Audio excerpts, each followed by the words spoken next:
Ça se rajoute à ce que je vous ai dit avant.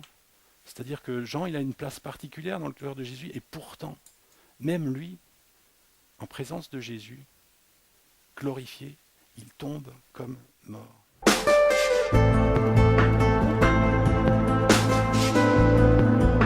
Ou celles que j'aurais pas encore saluées, et je tiens aussi à saluer ceux qui nous suivent sur Internet. Et écoutez, je vais rentrer assez vite dans le sujet ce matin. Donc, lors de mes récentes lectures, j'ai été interpellé par une question qui se trouve posée à différents endroits de la Bible, une question qui interpelle et qui appelle une réponse. Je ne vais pas vous donner tout de suite cette question, je vais maintenir un peu le suspense, mais pour nous mettre un petit peu en contact avec cette question, je voudrais vous lire un passage qui se trouve dans Apocalypse, chapitre 1er, on va lire les versets 9 à 18. Et on va simplement prier encore pour ce temps de prédication. Seigneur, nous te remercions pour ta parole que tu nous as laissée, Seigneur, cette parole dans laquelle nous pouvons plonger le regard.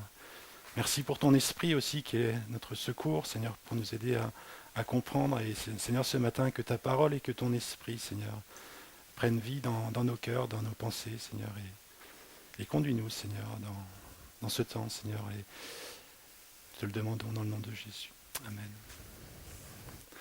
Alors, Apocalypse 1, versets 9 à 18, c'est Jean, l'apôtre Jean, qui nous dit « Moi, Jean, votre frère, et qui est part avec vous à la tribulation et au royaume, et à la persévérance en Jésus, j'étais dans l'île appelée Patmos, à cause de la parole de Dieu et du témoignage de Jésus. » On va faire une petite pause à ce stade-là, juste pour mesurer ce qui nous est dit au travers de ce de ces quelques mots, de ce verset.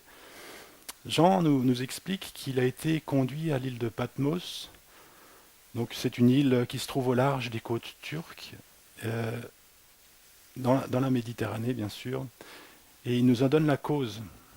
La cause, c'est sa fidélité à l'égard de Jésus. Et plus précisément à cause de la parole et du témoignage. C'est donc partie de cette nuée de témoins qui ont contribué à le monde avec cette lumière provenant du royaume. Et la manière de laquelle il se présente, il dit « Moi, Jean, votre frère ». Donc il dit, en fait, il se présente comme « Moi, Jean, votre frère ». Et c'est-à-dire qu'il se décrit comme faisant partie de ceux et celles qui sont fils et filles de Dieu. Et c'est parce qu'il est fils de Dieu que lorsqu'il s'adresse à tous les autres, qui sont également fils ou filles de Dieu, eh bien, il s'adresse à eux en tant que frères. Frères et sœurs, comprenez bien. Et il nous dit, ayant part avec vous à la tribulation. Suivre Jésus impliquait et implique aujourd'hui encore un coût. Parfois c'est le rejet, parfois c'est la persécution, parfois c'est le mépris. Par le monde qui lui s'oppose à Jésus. Au temps de Jean, la persécution faisait rage. Avec les empereurs romains qui étaient cruels à l'égard des chrétiens. Et lorsqu'il dit « moi qui ai part à la persécution », ça veut dire que je partage la persécution comme vous, et il sait de quoi il parle, et il sait à qui il parle. C'était à cause de leur foi qu'ils étaient persécutés. Il dit qu'il a part à la persécution, mais il a aussi part au royaume. Et ça, c'est tellement important de savoir qu'il n'y a pas que la persécution, mais il y a aussi le royaume. Il a part au royaume. Il s'agit ici non pas d'un royaume terrestre, d'un royaume passager, mais il s'agit du royaume de Dieu, celui auquel Jean dit qu'il appartient. Il fait part, il a part au royaume avec les frères et sœurs. Ce royaume céleste qui est en germe et qu'un jour sera manifesté pleinement. Et donc ça, c'est l'espérance que nous avons en tant que chrétiens. Il y a cette espérance qui pointe vers cet horizon où il y a une lumière éclatante qui un jour va briller et qui nous tient. Parce que si on s'arrêtait juste à la persécution sans cet horizon, eh bien, comment tiendrions-nous? Mais Jean, il a cet équilibre de mesurer la persécution, cet amour pour Jésus qui le fait souffrir, mais aussi en même temps d'avoir en perspective ce royaume qui est déjà là, mais qui sera pleinement manifesté un jour.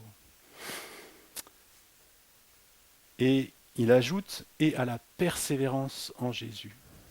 Persévérance implique qu'il y a une tension, vous voyez. Et cette tension, c'est celle qui est entre ce combat qui existe entre ces choses qui relèvent de la tribulation, qui relèvent de ce monde, et ces choses qui sont là aussi, qui sont là en germe, celles qui relèvent du royaume. Et cette persévérance, elle consiste à s'attacher aux choses du royaume, aux promesses qui lui sont associées, sans se laisser détourner par toutes les circonstances aussi adverses soient-elles, qui auraient ce pouvoir de contradiction. Je développe un petit peu ici ce verset, je nous y attarde un tout petit peu, simplement pour décrire à qui on a affaire. C'est un homme fidèle, fermement attaché au Christ, qui reconnaît qu'il est fils et qu'il fait partie du royaume. Et c'est Jean, l'apôtre Jean lui-même qui écrit ici. Et Jean va à présent nous rapporter une expérience spirituelle qu'il a vécue et qui était très forte. Verset 10. « Je fus ravi en esprit le jour du Seigneur, et j'entendis derrière moi une voix forte, comme le son d'une trompette, qui disait « Ce que tu vois, écris-le dans un livre et envoie-le aux 7 églises à Éphèse, à Smyrne, à Pergame, à Thyatire, à Sardes, à Philadelphie et à Laodicée. » Je me retournai pour connaître quelle était la voix qui me parlait, et après m'être retourné, je vis 7 chandeliers d'or. Et au milieu des 7 chandeliers d'or, quelqu'un qui ressemblait à un fils d'homme, vêtu d'une longue robe, ayant une ceinture d'or à la poitrine. Sa tête et ses cheveux étaient blancs comme de la laine blanche, comme de la neige. Ses yeux étaient comme une flamme de feu et ses pieds étaient semblables à de l'airain ardent, comme s'il eût été embrasé dans une fournaise. Et sa voix était comme le bruit des grandes eaux. Il avait dans sa main droite 7 étoiles. De sa bouche sortait une épée aiguë à 2 tranchants. Et son visage était comme le soleil lorsqu'il brille dans sa force. On va s'arrêter ici encore. Jean nous décrit à présent une vision qui lui fut donnée, une vision de Jésus. Celui auquel il est fait référence ici comme un fils de l'homme, c'est-à-dire le fils de l'homme. Et dans la Bible, le fils de l'homme, Jésus s'est présenté lui-même comme fils de l'homme. Et il nous le décrit en disant que lorsqu'il entendit cette voix et qu'il s'est retourné, cette voix était comme une trompette. Il nous dit qu'il était habillé d'une longue robe et d'une ceinture d'or sur la poitrine. Ce sont des habits qui sont des habits d'une personne de très haut rang, qui réfèrent soit à la fois à la royauté, mais aussi à la sacrificature, et notamment au poste de souverain sacrificateur. Ensuite, il nous décrit celui qui était ainsi habillé. Et il commence par ses cheveux, blancs comme de la laine blanche, puis il ajoute comme de la neige. Il y a ici, Jean tâtonne ici pour trouver une manière de décrire celui qui se présente devant lui.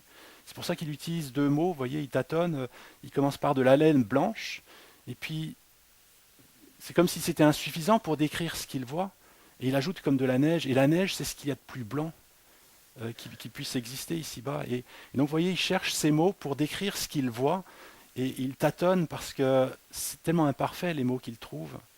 Mais il essaie de rendre avec les mots, les références qui existent, qui nous sont données ici-bas, de rendre ce qu'il voit et ce qu'il ressent. Ensuite, il poursuit en disant « Ses yeux sont comme une flamme de feu ». Flamme de feu, il y a là un regard qui est pénétrant, auquel rien n'échappe. Un regard qui sait tout, un regard qui est profond et qui, lorsqu'on le croise, il nous connaît. Ses pieds sont comme de l'airain ardent.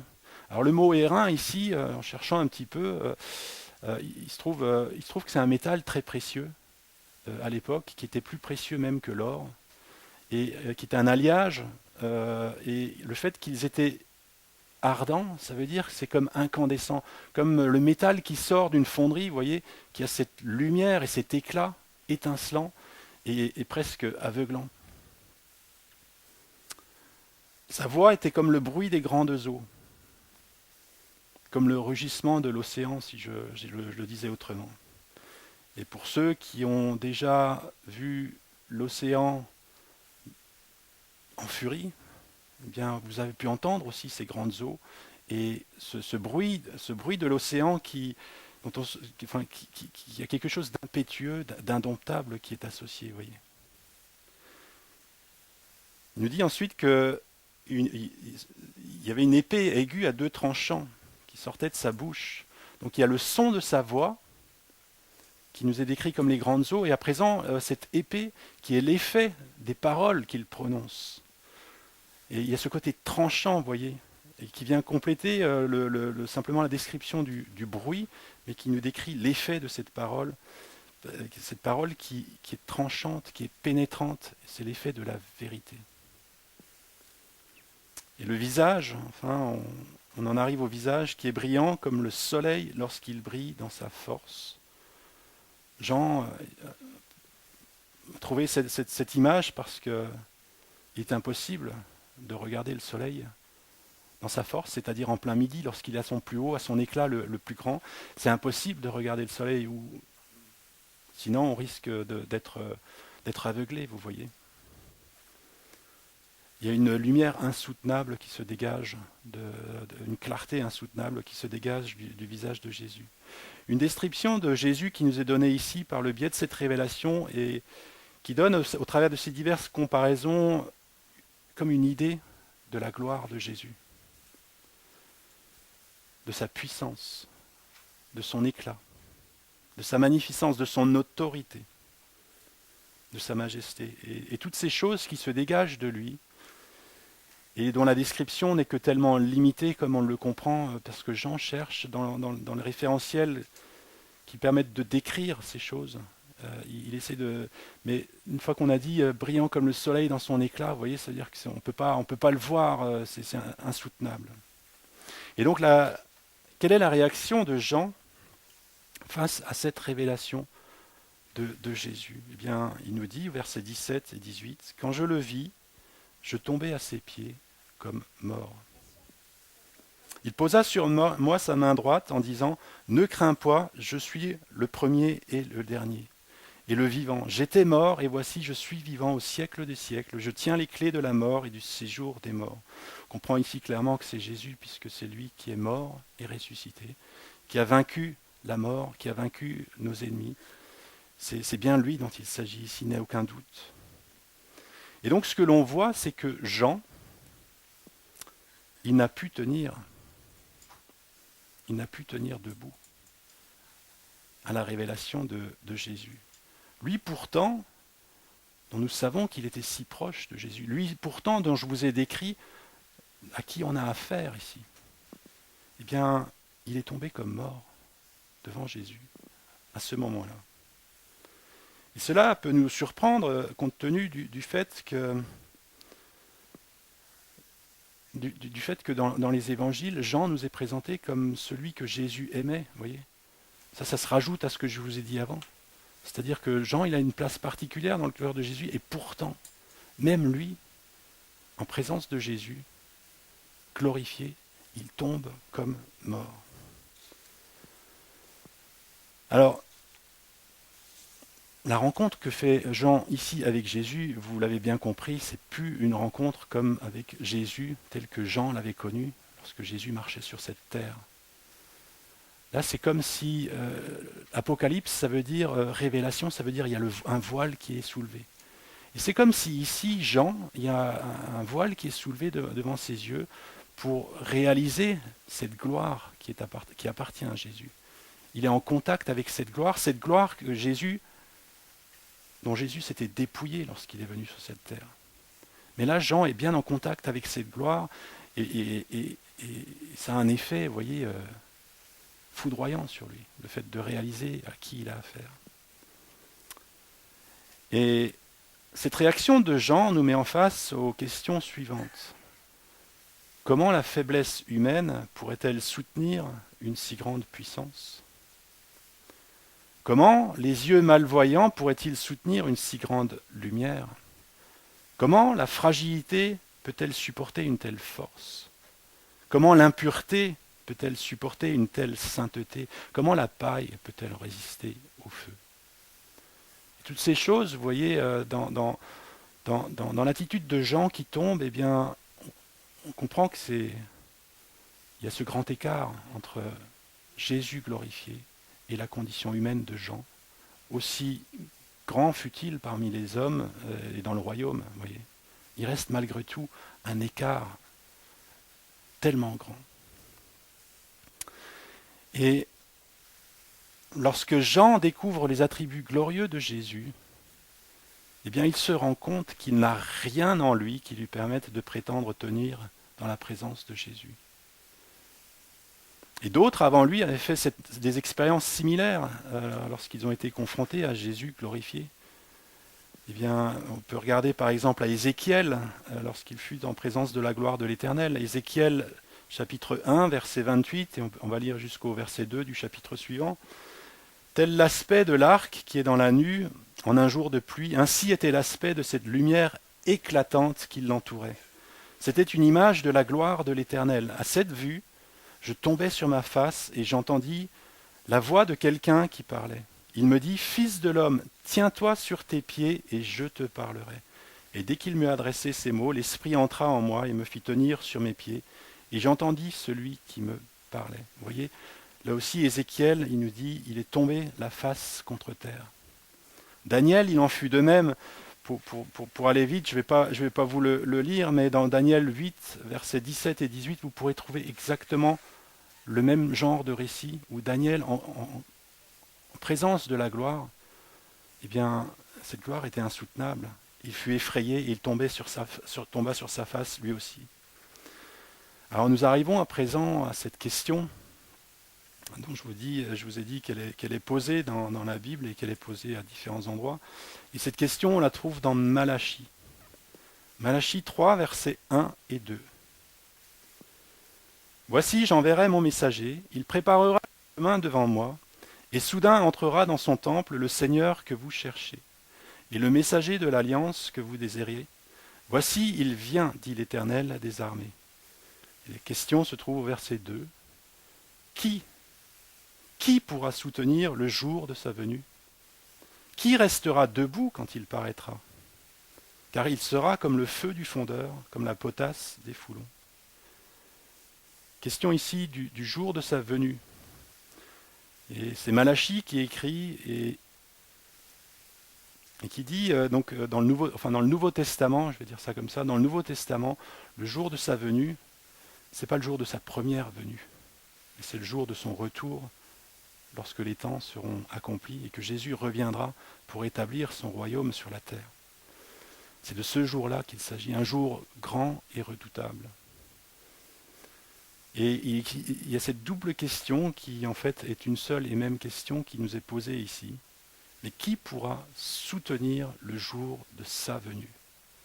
Et le mot soutenir, ça peut aussi vouloir dire se tenir debout, se contenir, supporter, endurer le jour de sa venue.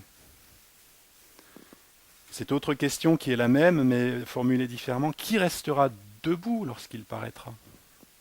Qui pourra se tenir droit ? Qui pourra rester ? Qui pourra subsister ? Qui pourra demeurer lorsqu'il paraîtra ? Et ces deux questions restent sans réponse dans le passage de Malachie. Il n'y a pas de réponse qui est donnée.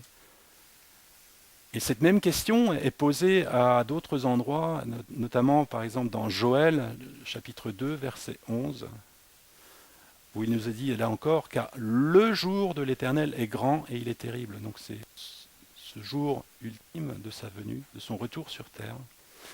Et la question qui est posée par Joël, c'est qui pourra le soutenir ?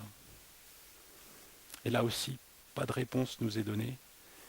Et implicitement, la réponse qui est donnée, c'est personne. Personne ne pourra se tenir ce jour-là. Personne n'est digne de pouvoir se tenir debout. Et nous en prenons la mesure, c'est pour ça que je vous ai lu ce passage de l'Apocalypse, au travers de ce que Jean, l'expérience qu'a faite Jean, même lui n'a pas pu tenir debout. Alors, il y a quelque chose de troublant ici, qui pose question, d'ailleurs la question nous est posée dans les passages que je vous ai cités. Si des personnes aussi éminentes que Jean, qu'Ézéchiel, que Daniel n'ont pu tenir debout dans la présence de la gloire de Jésus glorifié, qui pourra tenir? Et qui suis-je, moi, pour pouvoir tenir? Vous voyez ce que je veux dire? Il y a comment vais-je faire moi pour tenir? Comment allons-nous faire chacun d'entre nous pour tenir? Il y a ici un contraste qui est saisissant entre Jésus des évangiles et Jésus qui reviendra. C'est le même Jésus. La seule différence entre les deux, c'est que quand il reviendra avec sa gloire. Cette gloire qui serait insupportable pour nous sans certaines conditions. Dans les évangiles, on voit en effet, parce que Jésus est venu sur terre la première fois, que n'importe qui pouvait s'approcher de lui. N'importe qui pouvait s'approcher de lui facilement, librement. Et même ses détracteurs, j'ai envie de dire, même ceux qui s'opposaient à lui, même ceux qui se sont moqués de lui, même ceux qui l'ont crucifié, même ceux qui se sont tenus au pied de la croix en l'insultant et en le provoquant, toutes ces personnes, elles pouvaient s'approcher de Jésus. Et beaucoup se sont tenus dans sa présence sans mesurer à qui ils avaient affaire, qui était là, en présence de qui ils se tenaient là, sans mesurer l'étendue de la puissance et de la majesté de celui qui était en leur présence. C'est d'ailleurs pour cela que Jésus a intercédé à la croix en disant « Père, pardonne-leur, ils ne savent pas ce qu'ils font. Ils n'ont pas réalisé qui je suis. » Si je le formule ainsi. Lors de sa première venue, Jésus s'est revêtu de ce manteau d'humilité qui a comme voilé tous ses attributs de gloire, ses attributs célestes. Un manteau qui a fait de lui un simple homme, sans éclat, sans rien pour attirer le regard. Il s'est totalement dépouillé de toute cette gloire qui pourtant était la sienne depuis avant la fondation, depuis avant le commencement du temps. Et il aurait pourtant pu venir dès sa première venue avec cette gloire. Il aurait pu venir dès la première fois avec cette gloire qui aurait fait que tout genou fléchisse, que toute langue confesse qu'il était Dieu. Mais il ne l'a pas fait. Il aurait pu confondre tous ses détracteurs lorsqu'il était à la croix, et même avant déjà, par un simple mot.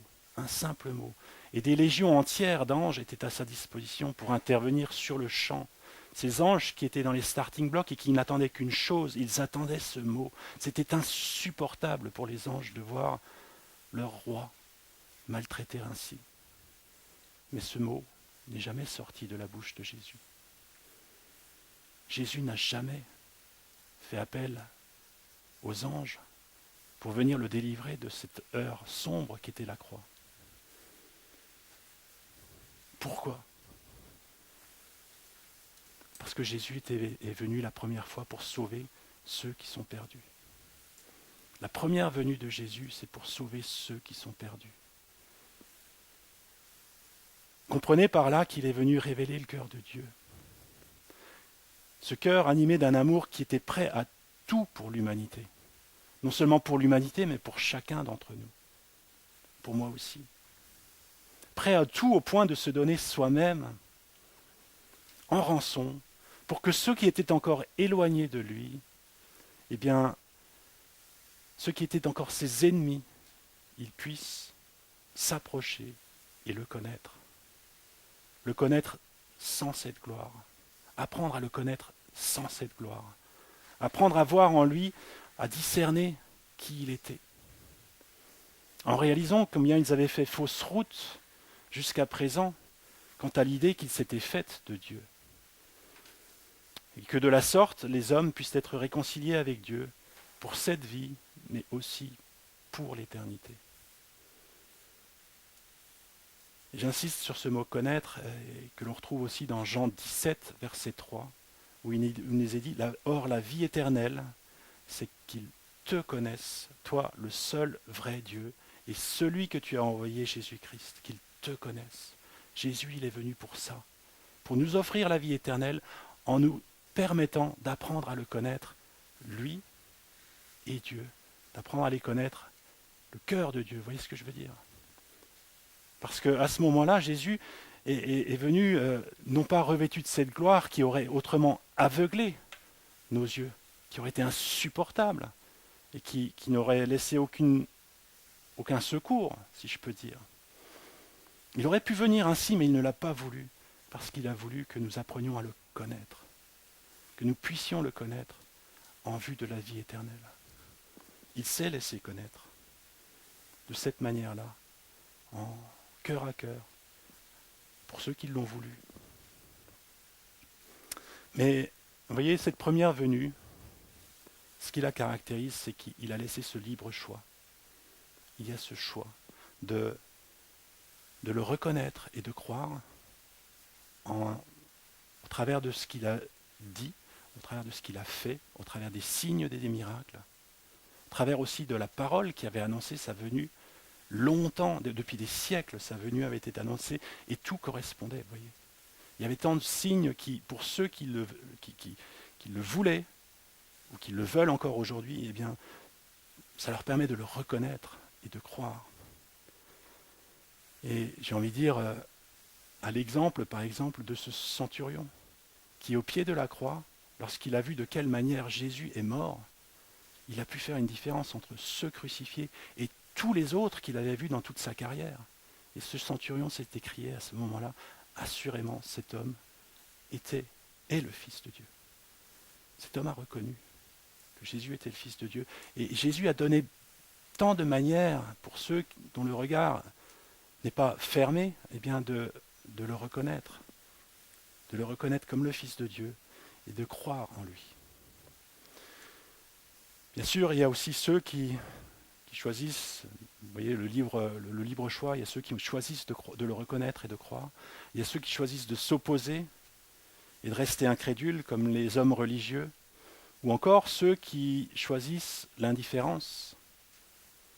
Cette indifférence en restant trop absorbés par les affaires de ce monde, les préoccupations de ce monde, et parmi eux, on pourrait citer, il y en a beaucoup qu'on pourrait citer, mais on pourrait citer Pilate, par exemple, vous voyez, pour rester dans ce temps de la crucifixion. Pilate, qui face à la vérité, eh bien, a choisi de ne pas se positionner, parce qu'il estimait qu'il avait trop à perdre à agir selon la vérité. Il avait trop à perdre. L'intérêt des choses de ce monde, il avait pourtant été sensible à la vérité.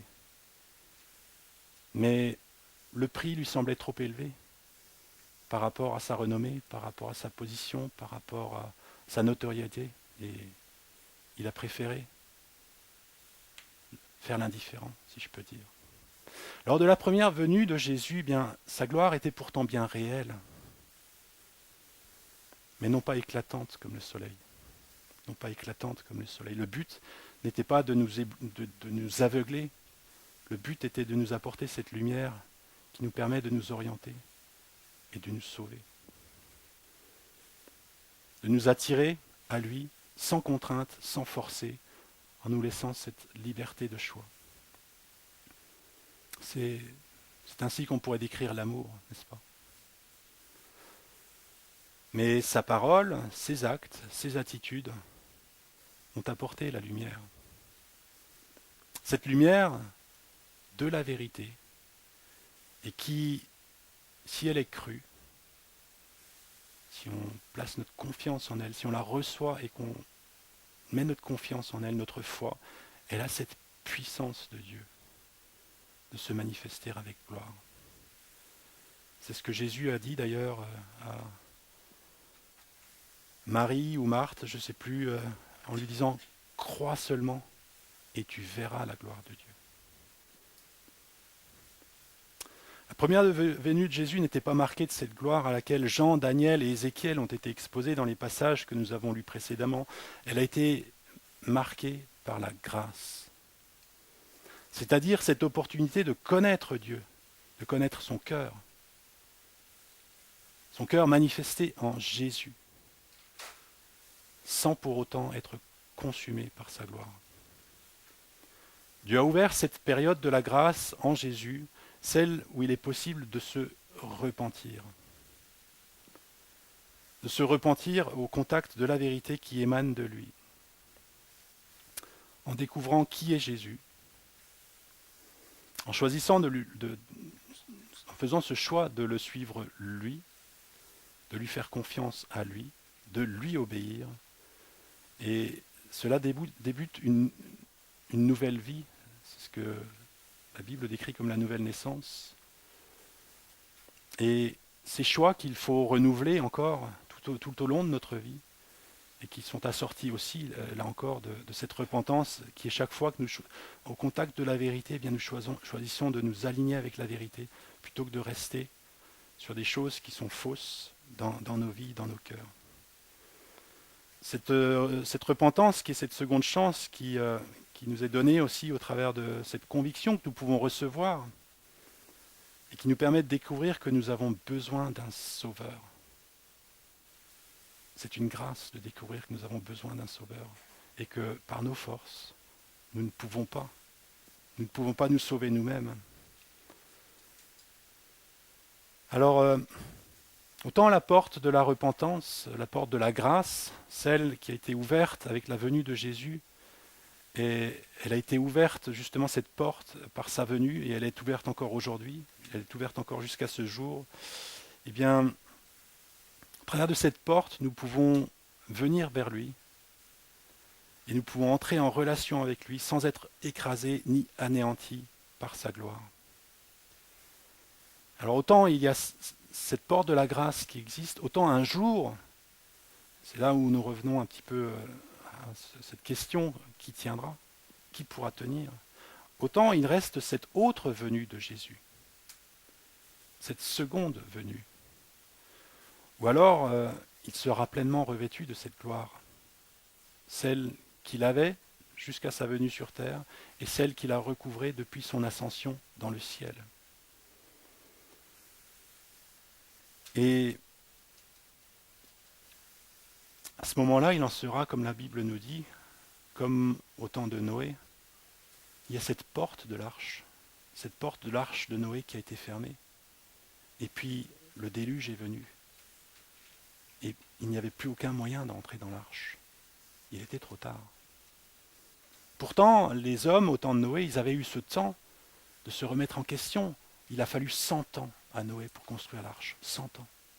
Ils avaient 100 ans qui leur étaient donnés, et même plus, puisqu'en fait, l'année du déluge, Mathusalem est mort. Et le nom Mathusalem, l'homme qui a vécu le plus longtemps dans l'histoire de l'humanité, veut dire que le jour où je mourrai, il y aura le jugement. Et lui a vécu plus de 900 ans. C'est-à-dire que 900 ans à l'avance, Dieu avait prévenu, il y aura un jugement. Faites attention. Ils ont eu 100 ans à partir du moment où Noé a commencé à construire l'arche. Et seuls 8 sont rentrés dans l'arche, vous voyez. Et lorsque le déluge est venu, la porte de cette arche s'est fermée. Et là, on voit la patience de Dieu. Dieu n'est pas ce Dieu sévère qui ne donne pas le temps. Il donne le temps. Il a donné l'occasion. Il a donné l'occasion au travers de Jésus d'apprendre à le connaître. Puisque Jésus, il est venu sans cette gloire, justement. Mais lorsqu'il reviendra, eh bien, il en sera comme du temps de Noé. La porte de la grâce sera fermée définitivement. Et il n'y aura plus de retour possible.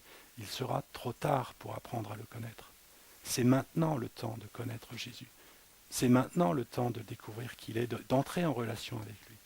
Ensuite, eh bien, ceux qui ne l'auront pas fait maintenant, eh bien, il sera trop tard. Ils le découvriront, ils seront confrontés à sa gloire, mais comment tiendront-ils? Et donc, cette question lancinante qui est, mais qui pourra tenir le jour de ce grand jour? Et on va avancer donc à cette question, qui pourra tenir? Eh bien, nous avons un élément de réponse dans le psaume 130, verset 3, où il nous est dit, c'est le psalmiste qui a cette intuition, qui dit, cette inspiration, où il est dit, si tu gardais le souvenir des iniquités, éternel, Seigneur, qui pourrait subsister? Et le mot subsister, c'est le même ici que qui pourrait tenir, vous voyez. Si tu gardais le souvenir des iniquités éternelles, qui pourrait subsister? On a un premier élément de réponse pour savoir comment tenir, c'est qu'il y a cette question de l'iniquité qui est à régler. Cette question de l'iniquité qui nous concerne tous, il n'y a personne qui soit exclu. Et ça concernait les apôtres de la même manière, j'ai envie de dire. Sans que mes péchés ne soient effacés, je ne pourrais tenir. Ça, c'est une certitude de la part lorsque l'on lit ce passage. Sans que ce problème dans mon cœur ne soit résolu, eh bien, je ne pourrais tenir. Comment rendre blanc ce qui est en moi, ce qui est dans mon cœur est souillé, est taché par le péché? Comment pourrais-je rendre blanc cela dans mon cœur? J'ai beau chercher, j'ai beau sillonner, j'ai beau parcourir la terre à la recherche d'un remède. Je trouverais peut-être des choses, des médicaments pour me sentir un petit peu mieux, pour soulager la souffrance, pour beaucoup de choses qui sont possibles aujourd'hui par par la médecine, mais aucun remède pour venir purifier le cœur de l'iniquité. Et on a beau chercher partout, chercher dans le savoir, dans la science, dans les philosophies, les sagesses de ce monde, c'est une recherche vaine. Et comme Paul, on pourrait avoir effectué de nombreuses recherches pour justement résoudre ce problème au plus profond de notre cœur, ce problème du péché qui nous affecte tous, et arriver à cette conclusion dans Romains 7, verset 24, et verset 24, où il dit « Mais misérable que je suis, qui me délivrera de ce corps et de cette mort ?» Paul, à ce moment précis, il est sans solution lorsqu'il écrit ça. Il sait qu'il a cherché, mais qu'il n'a trouvé nulle part. Comment régler ce problème de la pureté, ce problème de l'iniquité dans son cœur? Et cette question survient après qu'il ait fait ce constat que rien ne pouvait rendre pur son cœur. Et en fait, il faut comprendre que c'est un appel au secours de l'âme ici. Un appel au secours. Appel au secours, ça veut dire appel au sauveur aussi. Et là, il est en contact avec cette nécessité de trouver un sauveur, quelqu'un qui puisse faire quelque chose dans sa vie. Et c'est un peu comme cette femme qui était affectée par une perte de sang depuis tant d'années et qui avait cherché partout, chez les médecins, tout ce qui pouvait exister à l'époque pour essayer d'être guérie. Et elle était affectée de cette plaie depuis tant d'années. Elle avait dépensé tout ce qu'elle possédait pour essayer d'être sauvée. Et puis un jour, elle entend parler de Jésus. Et ce jour-là, elle était sûre qu'elle avait trouvé. Et elle a mis en œuvre tout ce qui était possible pour elle pour pouvoir s'approcher de Jésus. Ce Jésus qui s'était rendu accessible, vous voyez, ce Jésus dont n'importe qui pouvait s'approcher, dont n'importe qui peut encore s'approcher aujourd'hui, si je peux dire. Et elle a trouvé. Jésus l'a purifiée.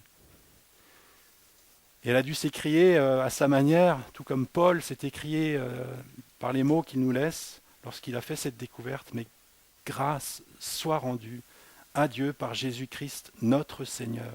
Il n'y a donc maintenant aucune condamnation pour ceux qui sont en Jésus-Christ. C'est ce que Paul a trouvé. Face à ce problème de l'iniquité, il a trouvé la solution en Jésus, où il a cette assurance qu'il n'y a plus de condamnation pour ceux qui sont en Jésus-Christ. Ce problème de l'iniquité est donc résolu en Jésus. L'apôtre Jean nous apporte un élément complémentaire au psaume que je vous ai lu.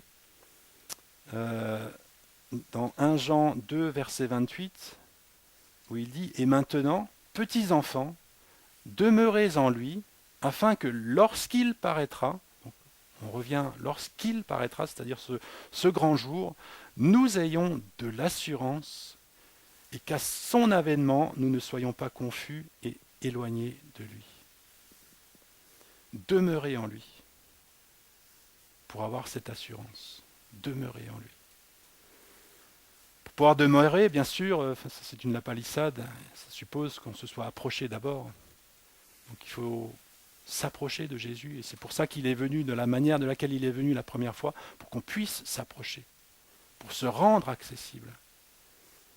C'est s'approcher de lui, et ensuite rester près de lui. Ou si on s'éloigne de lui, revenir près de lui. Cela, ça veut dire rester près de lui pour pouvoir communiquer avec lui, pour qu'il puisse aussi nous communiquer. Et se laisser conduire par lui, au travers de sa parole, de son esprit, pour nous laisser conduire, nous laisser guider par lui, dans nos choix, nos actes, nos paroles, nos pensées. Rester près de lui pour ne pas être gagné par la confusion, celle qui rôde, et qui voudrait nous faire douter de sa bonté, de sa bienveillance à mon égard, de sa fidélité. Cette fidélité, en particulier lorsque les circonstances sont adverses, il semblerait tellement adverse que ça pourrait parfois nous pousser à en douter. Cette confusion qui voudrait aussi remettre en question sa puissance. Cette puissance qui est tellement nécessaire afin qu'il puisse tenir ses promesses. Et donc si nous remettons en question sa puissance, c'est comme si tout d'un coup on se dit mais est-ce qu'il a le pouvoir de tenir ses promesses? Mais en demeurant près de lui, l'apôtre Jean nous dit ici que nous ne serons pas confus. Et ces choses, lorsqu'on connaît bien quelqu'un, on peut nous dire tout le mal qu'on veut de cette personne. On ne le croira pas, vous voyez ce que je veux dire? Mais c'est à condition qu'on connaisse bien cette personne. Si on connaît mal la personne, on peut réussir à nous instiller des doutes sur est-ce que cette personne est véritablement telle que tu la connais? Et donc c'est là où il est question de demeurer en lui.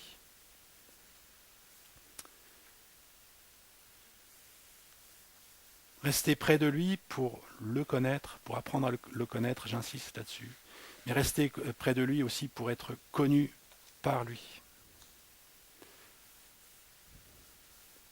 Et je reviens sur ce verset de Jean 17, verset 3.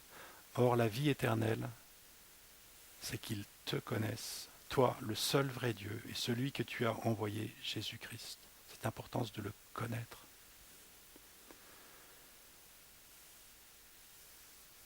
Et la vie éternelle, c'est celle qui se poursuivra au-delà de ce jour où nous comparaîtrons devant lui. C'est ce qui fera suite pour l'éternité après ce jour où nous aurons comparu devant lui. Et ce qui fera suite dans sa présence, bien sûr. Lorsque nous serons confrontés à sa gloire, cette vie éternelle, elle débute déjà ici-bas, au travers de la connaissance que nous pouvons obtenir ou avoir de Jésus par la révélation qu'il nous donne de lui. Cette connaissance, elle est relationnelle. Ce n'est pas une connaissance froide et intellectuelle, celle à la manière des scribes et des pharisiens. C'est une connaissance relationnelle qui est connectée avec lui. Comme, vous voyez, cette image du cep et du sarment, Jésus dit, je suis le cep, vous êtes les sarments. Et la vie vers les sarments ne peut être communiquée que s'il y a cette connexion qui est établie. Demeurez en moi, c'est ce que dit Jésus, et je demeurerai en vous. Et donc sans cela, il y a ce risque de s'entendre dire, comme il est explicité dans Matthieu 25, verset 12, lors de ce grand jour, je vous le dis en vérité, je ne vous connais pas. C'est une parole dure. C'est une parole dure, et sachant que ce jour-là, la porte de la grâce sera fermée définitivement. Il sera trop tard pour le connaître, pour se laisser connaître. C'est maintenant le temps. Et donc, je voudrais revenir à présent à Jean, à Daniel, à Ézéchiel. Nous l'avons déjà lu d'une certaine manière, mais je ne l'ai pas souligné. Mais ce que je voudrais relever, c'est que, oui, nous avons vu que Jean, il n'a pas pu tenir. Il est tombé comme mort en présence de cette gloire de Jésus glorifié. Il en était de même pour Ézéchiel et pour Daniel, mais pour chacun des trois, qui sont des hommes qui étaient fidèles, des hommes qui avaient placé leur confiance en Dieu. Chacun des trois, il leur a été donné dans cette vision, comme ce prémisse qu'ils ont vécu de ce grand jour, si vous voulez, de ce jour où on sera exposé à la gloire de Jésus. Eh bien, pour tous les trois, il leur a été donné cette capacité de pouvoir se relever. Et pour Jean, c'est la main droite de Jésus qui s'est posée sur lui et puis qui lui a dit ne crains point. C'est pas écrit, mais ce ne crains point, ça lui a donné cette force de se relever. Ce ne crains point, c'est devant tout ce qui en lui fait dire mais je ne peux pas me tenir, j'ai rien en moi pour me tenir dans ta présence. C'est pas ma place ici, vous voyez. Eh bien, ce ne crains point en réponse à tous ces constats, ce grand écart entre qui il perçoit être face à la gloire de Jésus. Ce ne crains point, c'est mais tu es le bienvenu ici. Tu es le bienvenu ici. C'est ta place ici. Je te désire ici. Et à partir de là, Jean a pu tenir et rester dans cette présence glorieuse de Jésus. Tu es le bienvenu ici. Et bien souvent, nous pouvons avoir un regard étriqué en nous disant mais ces choses, c'est pas pour moi. En oubliant que ce que Jésus a voulu depuis toute éternité, ce que Dieu a voulu depuis toute éternité, c'est que nous puissions être proches de lui, pour qu'un jour nous puissions être avec lui pour l'éternité. Alors Dieu, il est cohérent. Il suit ce qu'il a, cette feuille de route qu'il a mise en place pour qu'un jour nous puissions nous tenir et qu'un jour nous puissions rester avec lui glorifié. Et c'est aujourd'hui le temps de se préparer encore, aussi longtemps que cette porte de la grâce est ouverte. Alors en conclusion, à travers de ce message, eh bien, c'est l'occasion de réaliser tout ce que Dieu a mis en œuvre, en particulier au travers de Jésus, pour se rendre accessible, pour nous laisser ce choix de pouvoir nous approcher de lui, volontairement, en découvrant qui il est, en se révélant qui il est d'une manière non pas à aveugler nos regards. Ça, c'est ce que fait l'ennemi qui parfois essaie de s'imposer, de forcer la voix dans nos cœurs. Mais Dieu, il n'est pas celui qui veut forcer la voix dans nos cœurs, en tout cas pas pendant le temps de la grâce. Viendra ce temps où il reviendra, où il paraîtra, et il sera éclatant de gloire, où là, effectivement, même ceux qui l'ont percé le reconnaîtront. Mais ce que Dieu désire, c'est que tous puissent apprendre à le connaître et s'approcher de lui aujourd'hui, afin que lorsque ce jour viendra, eh bien, d'une certaine manière, il puisse leur dire « ne crains point » et de les relever pour qu'ils puissent se tenir en sa présence. Alors saisissons cette grâce qui nous est donnée de pouvoir nous approcher encore aujourd'hui de lui. Mesurons quelle est cette grâce pour ne pas la mépriser, mais pour la chérir et pour désirer le connaître plus, pour désirer le connaître mieux, pour apprendre à demeurer auprès de lui et pour lui ouvrir nos cœurs si ça n'est pas déjà fait, pour lui ouvrir nos cœurs dès aujourd'hui. Je vous invite à prier. Nous te remercions, Seigneur, pour cette grâce, Seigneur, que tu nous accordes de pouvoir nous approcher de toi. Merci parce que tu as tout mis en œuvre pour que lorsque tu paraîtras dans ta gloire, Seigneur, nous puissions, d'une manière ou d'une autre, nous tenir debout, Seigneur. Non pas que nous en soyons dignes par nous-mêmes, mais parce que nous serons au bénéfice, Seigneur, de cette œuvre de la croix. où tu as traité ce problème du péché dans nos vies, pour nous faire paraître purs devant toi. Merci Seigneur pour cette espérance que nous avons. Merci pour ce si grand salut que tu as déployé, Seigneur, et qui est encore accessible aujourd'hui. Et Seigneur, que nos cœurs, Seigneur, désirent te connaître toujours plus, Seigneur.